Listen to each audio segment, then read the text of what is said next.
What do you guys think about their placement in terms of maybe if the committee wants a Big 12 team? I in think the finals? Big 12 is on the outside looking in right now. I don't see them really having much of a chance without a lot of help in the next 2 weeks to get a team in.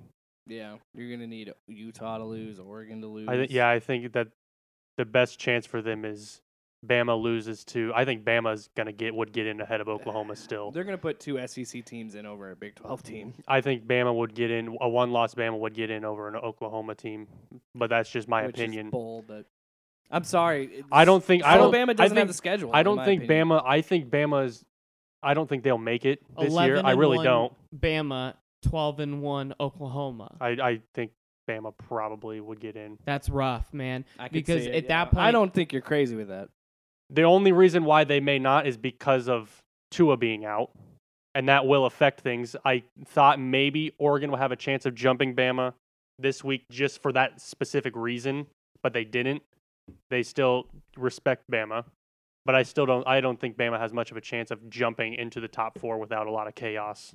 Yeah. without a serious loss, and to one of the top 3 undefeated teams, a loss that would be very bad, because Yeah. if you have a good loss, we'll still keep you. The best thing that could happen for Oregon and Utah is USC keeps winning, because that way the loss to USC looks a little bit better for Utah, and the win for Oregon looks better because Oregon just absolutely dominated them in the Coliseum.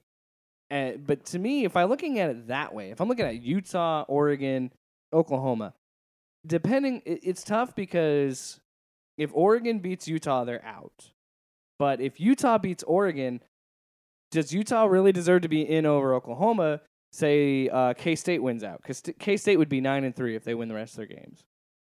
I don't think that, honestly, I put no stock into how K-State finishes their year as in relation to how that matters for Oklahoma.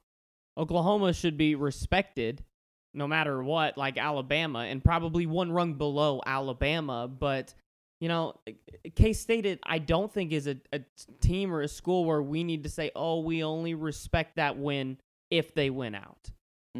Kansas State's a good school, and that's, a good loss. They're not Auburn, but it's not Kansas. It's not West Virginia. I also understand them not changing the top 6 at all. Makes sense because everybody won, but it still just feels like they're trying to get 2 SEC schools back in, because Georgia and LSU are going to play each other, and Alabama could just benefit from that and jump in. I really don't think this is the year, because it's going to be really hard to justify putting Alabama in if Oregon beats Utah or vice versa. It's going to be really hard to do that, because they've both been dominant in the Pac-12. And Oregon will be the first ever team of this era of any era to go 10-0 in a conference, which is impressive, and that should merit something. And to give a non-division winner and non-championship winner, we got to value those things. I know that Alabama's got in with that before, and Ohio State's got in with that before, but we got to start making some set rules here, because clearly not all teams are created equal in this committee, and they can make this lie It's that college they are. football. They never have been. No, I know that's been the sport, absolutely, because you obviously have those traditional. You have the Ohio States and the Alabamas and stuff like that, but we have to have some sort of thing to be like, okay, well, this is what happened. They won. They beat They beat a really good Utah team. They're the champion. They're undefeated, 10-0 in their conference. They have to be a playoff team. It's just the way it has to be. Do you guys still think that? I gotta be honest. Clemson's kind of turned it back. I never was against them, but Clemson's looking really good again. Oh yeah, Clemson's been the last 3 or 4 weeks has just been pummeling everyone like a diesel engine. Yep. A good Wake Forest team they beat up on last weekend. So I don't know if I'd want to face them either. There's 0 ACC teams in the top 25 besides Clemson. There is no one else for the second straight week, I think. I'm sorry. It's just I want different stuff. That's really all it is. I think Oregon is deserving. I really do think that this will be the first year. There's a strong possibility that this will be the first year Bama's out, especially with the Tua injury, with the quarterback situation that it is.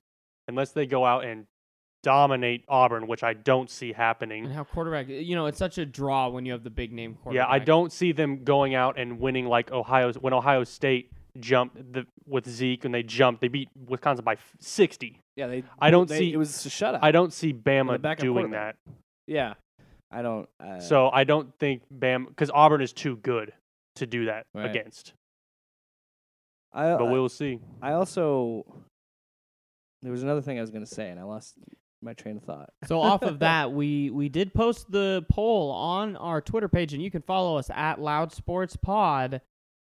Tua's injury, That's what I was going to talk about. does that affect the college football Final Four more, or the NFL top 10 draft pick positions more?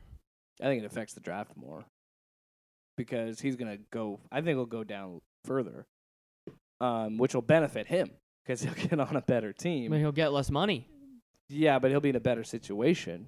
I mean, ideally, you want to kind of go a little bit lower because you're on a better team. But I think that's going to affect that more because regardless if he were injured or not, I think there's just a lot of factors in there. And I don't think they necessarily, if Auburn beats them, it's not going to matter. And I still think that even if they still win out, I still think that a Oregon team could jump them even with Tua being their quarterback.